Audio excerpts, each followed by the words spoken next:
Panasnya sidang perdana perceraian Baim Wong dan Paula Verhoeven.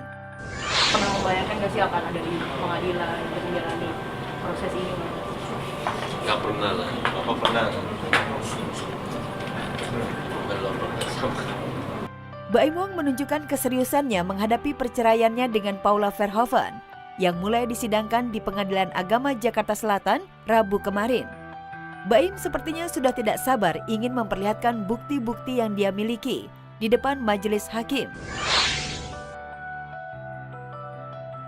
Di balik gaya tenang dan santainya, Baim Wong telah menyiapkan amunisi berupa bukti-bukti dan saksi-saksi untuk menghadapi Paula Verhoeven di persidangan. Pada sidang perdana kemarin, Baim langsung menantang Paula yang diwakili kuasa hukumnya untuk menjalani sidang secara offline atau tatap muka. Tantangan dari Baim itu mendapat penolakan dari kuasa hukum Paula. Sempat terjadi pemahaman offline dan ekot. Akhirnya disepakati biar cepat karena ekot itu tidak mengacu pada hari untuk jawaban secara ekot. Mencermati dari realitas yang ada supaya ini jangan mengganggu psikologis dari anak. Baim sendiri tidak mau setengah-setengah dalam menjalani proses persidangan talak cerai yang dia ajukan. Aktor dan sutradara berusia 43 tahun ini telah menyiapkan waktunya untuk mengikuti setiap kali sidang perceraiannya digelar. Baim pun menginginkan Paula juga ikut hadir di ruang sidang agar semua permasalahan yang dihadapinya bersama Paula menjadi terang benderang. Ya, apalagi Baim juga telah mengumpulkan bukti-bukti dan saksi-saksi yang akan dibeberkan di depan majelis hakim. Tapi pada proses pembuktian itu pada tanggal 20 nanti Baim Wong hadir. Insya Allah ya kita tahu apa yang terjadi sebenarnya. Jadi ya saya dampingin aja. Akan hadir tanggal 20. Mudah-mudahan. Sidang perdana perceraian Baim Wong dan Paula semakin memanas ketika kuasa hukum Paula melakukan serangan dengan menyebut Baim telah mempersulit Paula bertemu dua anaknya yang tinggal bersama Baim di kantor Tiger Wong.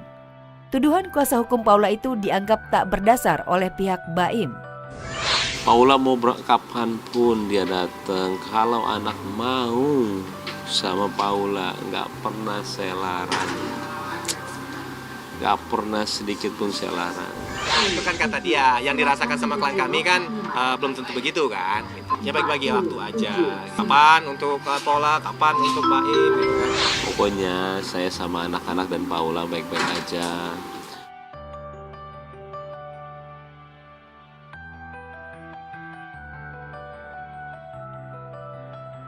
Saling serang, Kimberly Ryder dan Edward Akbar saling tuding kekerasan pada anak. Mana sih? Sama siapa? Udah sini peluk. Inilah cuplikan video rekaman CCTV yang diunggah Edward Akbar di akun Instagram pribadinya. Tepat sehari sebelum sidang kelanjutan perceraiannya bersama Kimberly Ryder digelar Rabu siang kemarin. Edward yang tak lagi muncul ke hadapan publik itu beri tudingan miring pada Kim karena telah menyakiti anak perempuannya Aisyah. Aku memang keras sama anak, dan kalau misalkan aku terlalu over atau gimana, aku minta maaf. Tapi memang ada kejadian yang seperti itu, dan itu yang akhirnya dia videoin, dia save videonya dari berapa bulan sebelum kita pisah. Jadi kayak udah ada persiapan. Yang bersangkutan memang mengakui, ya, dari gestur badannya mengakui, ya, adanya pendorongan, ya, kepada anaknya. Ada videonya pengakuannya. Iya kali gue dorong dari tangga. Ibu-ibu juga banyak yang sudah melewati hal yang sama, di mana mereka lagi capek banget, ditambah stres karena suami, akhirnya kelepasan sama anak. Tak tinggal diam, Kim pun beri balasan menohok jika Edward juga pernah lakukan kekerasan yang lebih parah pada anak mereka dengan sengaja tumpahkan kopi panas ke kaki anak sulungnya Raidan.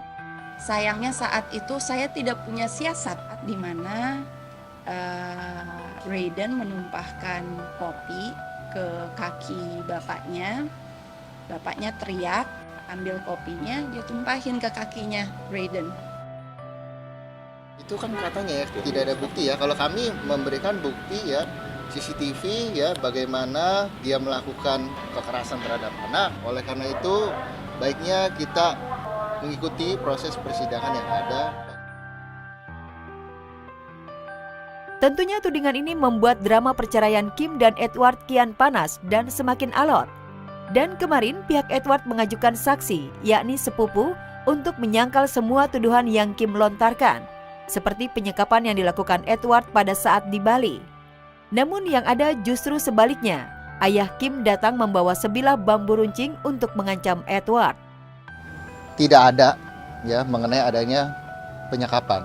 Berdasarkan keterangan dari saksi bahwa masuk melalui pintu samping, membawa bambu, ya, menggenggam kerah saudara Edward, ya, mengancam. Bambu runcing tidak ya, tergantung kalian menilainya gimana. Aku nggak mau bilang ada penyekapan, aku nggak mau bilang tidak ada penyekapan. Tergantung kalian melihatnya bagaimana. Dan ini pun juga ada buktinya.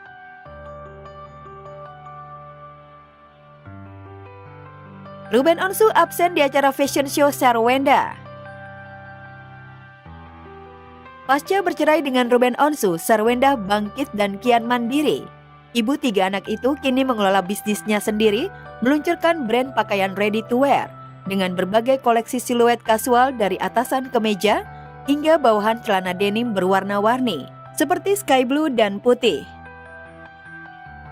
Nggak kaleng-kaleng saat peluncuran produknya, Wendah menggait teman-teman sesama artis untuk menjadi model dari koleksinya.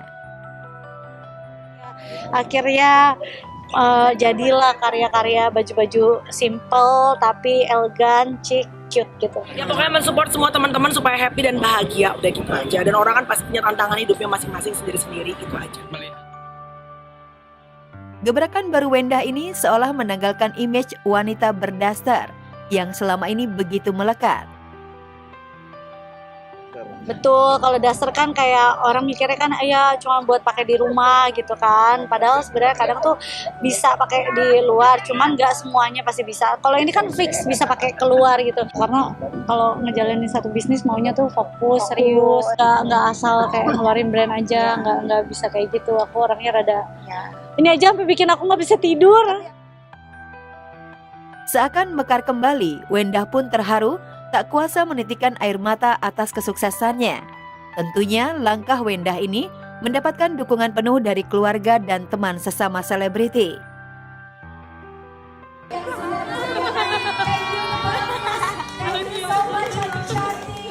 Sebenarnya dari dulu cuma nggak kelihatan aja. Iya makanya karena menghabiskan duit, makanya gue ngasilin duit sekarang. Ya harus mandiri, mau single parent bukan single parent juga harus mandiri menurut aku ya. Cuman kalau sekarang kan lebih syuting juga ambil gitu. Tergantung manajer yang atur aja lah. Pasti anak-anak maunya semuanya utuh ya gitu. Tapi kan nggak semuanya bisa berjalan dengan keinginan gitu. Tapi mereka juga bisa mengerti posisinya kayak gimana. Apalagi kan maunya udah lebih gede. Jadi dia juga udah lebih mengerti gitu. Namun yang menjadi sorotan ialah dalam momen penting ini tak terlihat Ruben Onsu hadir untuk berikan support. Padahal Wendah mengaku sudah berikan undangan. Udah undang kok, aku udah kirim undangan gitu, ayah juga udah tahu gitu. Terus udah kayak gitu, kayaknya dia bilang dia nggak tahu bisa datang atau enggak gitu, tapi komunikasi kan baik, jadi dia bilang kongres lah pastinya. Semuanya baik-baik, komunikasi baik, anak-anak mau ketemu juga baik, semuanya baik, jadi nggak ada apa-apa. Nikah diambil baik-baik, jadi kalau berpisah ya dibalikin baik-baik.